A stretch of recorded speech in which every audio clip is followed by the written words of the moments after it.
Morning student, हम लोग previous day में सेट नंबर 1 क्यूपी कोड 31/1 और 1 के 10 एमसीक्यू को डिस्कस किया था। हम लोग जो भी कर रहे हैं class 10th CBSE board previous year question paper का सॉल्यूशन। तो कल हम लोगों ने up to class question number 10 तक डिस्कस किया था। अभी जो है हम लोग क्वेश्चन नंबर 11 से एमसीक्यू को शुरू करेंगे। तो सबसे पहला क्वेश्चन है, रंध्र तब बंद होता है जब, रंध्र मतलब स्टोमाटा, प्रकाश संश्लेषण के लिए कार्बन डाइऑक्साइड की आवश्यकता होती है, प्रकाश संश्लेषण के लिए कार्बन डाइऑक्साइड की आवश्यकता नहीं होती है, द्वार कोशिकाओं से पानी बाहर चला जाता है, द्वार कोशिकाओं से पानी भीतर चला जाता है। इस प्रक्रिया में सही कारण क्या है? केवल 1, 1 और 3, 2 और 3, 2 और 4। तो आइए हम लोग इंग्लिश वर्जन का क्वेश्चन को देखते हैं। Stomata closes when it need carbon dioxide for the photosynthesis. तो हम लोग को करेक्ट स्टेटमेंट चुनना है। तो जब हम स्टोमाटा का काम ही होता है कार्बन डाइऑक्साइड को क्या करना, अंदर करना। जिस तरह हम लोग ह्यूमन बीइंग ऑक्सीजन लेते हैं और कार्बन डाइऑक्साइड को रिलीज करते हैं, उसी तरह प्लांट जो है थ्रू स्टोमाटा गार्ड सेल होता है, उसमें वो ओपन करते हैं और फिर कार्बन डाइऑक्साइड क्या करते हैं, वो अंदर लेते हैं। तो ये पहला वाला स्टेटमेंट तो इनकरेक्ट होगा, क्योंकि इसको तो चाहिए ओपन होगा तभी वो कार्बन डाइऑक्साइड लेगा। हमारे यहाँ पे क्वेश्चन बोला स्टोमाटा क्लोजेस, क्लोज कब हो जाएगा? तो सेकंड स्टेटमेंट करेक्ट होगा, it does not need carbon dioxide for the photosynthesis. और एक चीज है, जब वो वाटर फ्लो आउट होगा फ्रॉम द गार्ड सेल तभी वो क्या होगा, क्लोज होगा। तो थर्ड स्टेटमेंट भी करेक्ट है, water flow out of the guard cell. Fourth statement फिर गलत है, water flow into the guard cell. तो आपको करेक्ट चुनना, तो correct answer will B second and third. फिर हम लोग आते हैं क्वेश्चन नंबर 12 में। क्वेश्चन नंबर 12 में क्या बोला है?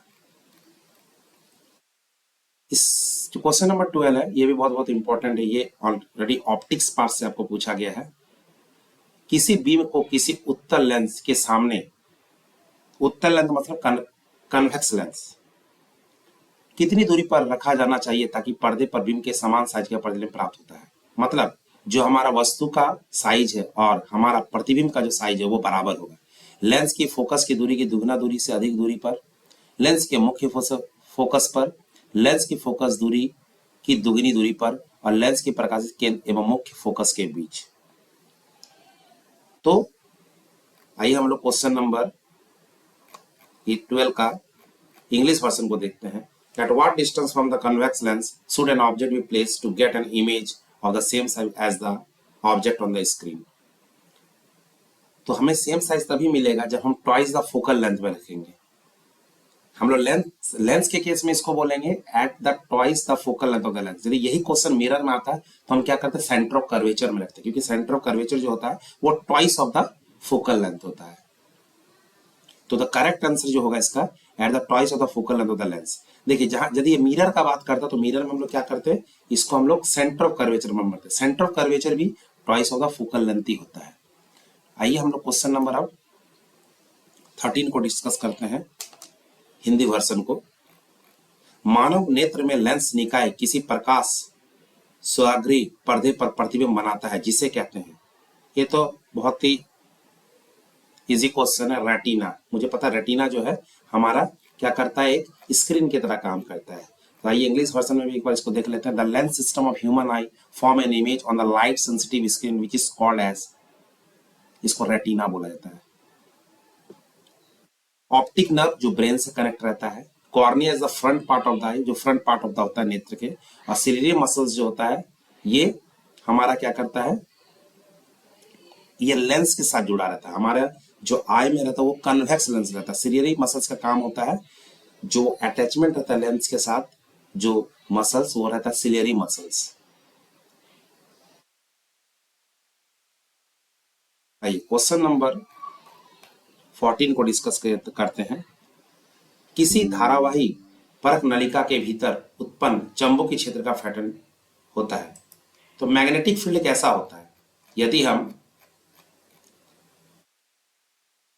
जो करंट कैरिंग कंडक्टर है सोलिनॉइड है, या सोलिनॉइड का बात किया गया है, तो the pattern of the magnetic field produce inside a current carrying solenoid. देखिए यदि सिर्फ नॉर्मली कंडक्टर का देता तो उसमें बोल देता आपको स्ट्रेट कंडक्टर होगा कि सर्कुलर कंडक्टर होगा, मगर यदि सोलिनॉइड का बात किया गया तो मुझे पता है सोलिनॉइड में जो होता है इनसाइड जो हमारा मैग्नेटिक फील्ड होता है वो पैरेलल होता है कंडक्टर के, जो कि इस लाइन से पता चल रहा है।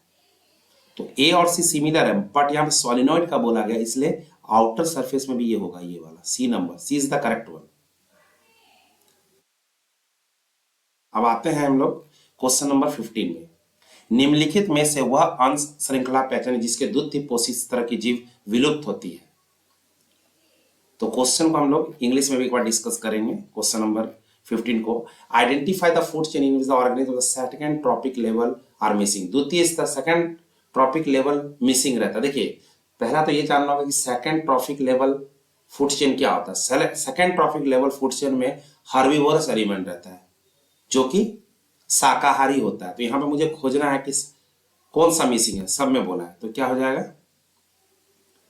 देखिए टाइगर, ये तो नहीं होगा। ये देखिए यहाँ पे भी है ग्रास, गॉड को ग्रास को कौन खाता है, गॉड खाता है, गॉड को कौन खाता है, लायन खाता है। मगर यहाँ पे ये टोटल चीज यहाँ पे सी नंबर में ये डिस्टर्ब है फूड चेन। टाइगर को ग्रास, ग्रास को फिर स्नेक नहीं, ग्रास को स्नेक नहीं, तो सी नंबर मिसिंग बोला है कि कौन सा इनकरेक्ट है। तो सी नंबर जो होगा आपका ये करेक्ट, सी ऑप्शन जो होगा वो मेरा करेक्ट आंसर होगा according to the question. Question number 16 आते हैं। क्वेश्चन नंबर 16 क्या होता है, नीचे दिए गए किस जीव की अलैंगिक जनन में विधि बहुखंडन है। आइए इसको इंग्लिश में करते हैं। In which of the following organism multiple fission is a means of asexual reproduction. दो तरह का फिजन होता है मुझे पता है, एक होता है बाइनरी फिजन जहां पे एक से दो सेकेंडरी लेवल में निर्माण होता है, मल्टीपल फिजन में एक से अधिक होता है, ये प्लाज्मोडियम होता है। प्लाज्मोडियम का और एक कारण है कि malaria, malaria is caused by which, तो that is known as plasmodium. तो इसको इनडायरेक्ट में भी पूछेगा कि मलेरिया जो प्लाज्मोडियम है वो किस तरह फिजन करता है, तो मल्टीपल फिजन करता है। आइए क्वेश्चन नंबर 17 और 18 को डिस्कस करेंगे, जो जनरली हमारा जो एसेरेशन और रीजन से है, अभिकथन और कारण। आइए क्वेश्चन नंबर 17 में पहला स्टेटमेंट क्या बोला है। पहला आपको ये देख लेना होगा, ये कथन में अभिकथन ए, क्वेश्चन को पढ़ने से पहले ये देख लेना होगा, ये ABCD में चूज करना है। अभिकथन ए और कारण दोनों सही है, कारण आर अभिकथन ए की सही व्याख्याता करता है। फिर बी नंबर ऑप्शन में दिया हुआ है, मैंने पहला ऑप्शन ये बता रहा है कि ए और आर दोनों करेक्ट है और आर जो इसका करेक्ट एक्सप्लेनेशन है। सेकंड स्टेटमेंट बोलता है कि अभिकथन ए और आर दोनों ही सही है मगर आर उसका करेक्ट एक्सप्लेनेशन नहीं है। अभी सी ऑप्शन बोलता है कि ए सही है परंतु आर गलत है। डी बोलता है ए गलत है और आर सही है। इस तरह का क्वेश्चन में स्टूडेंट आपको जो ध्यान देना है वो जनरली क्या ध्यान देना है कि आपका जो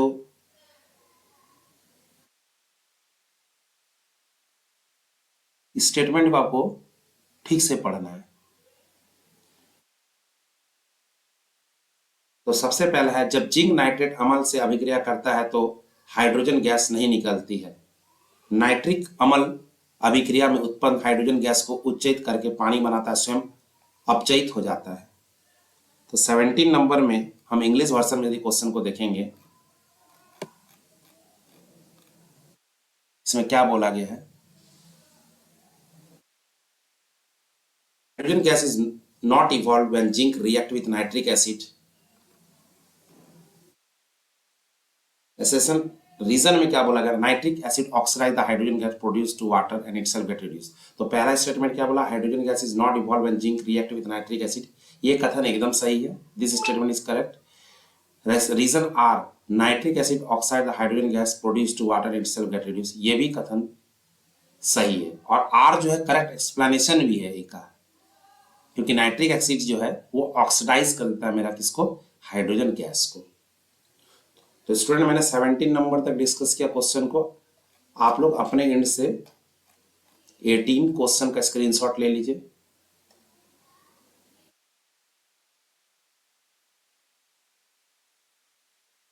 एटीन क्वेश्चन को सॉल्व करके अपने से कोशिश कीजिएगा और कमेंट में अपना आंसर दीजिएगा। फिर हम लोग नेक्स्ट लेक्चर में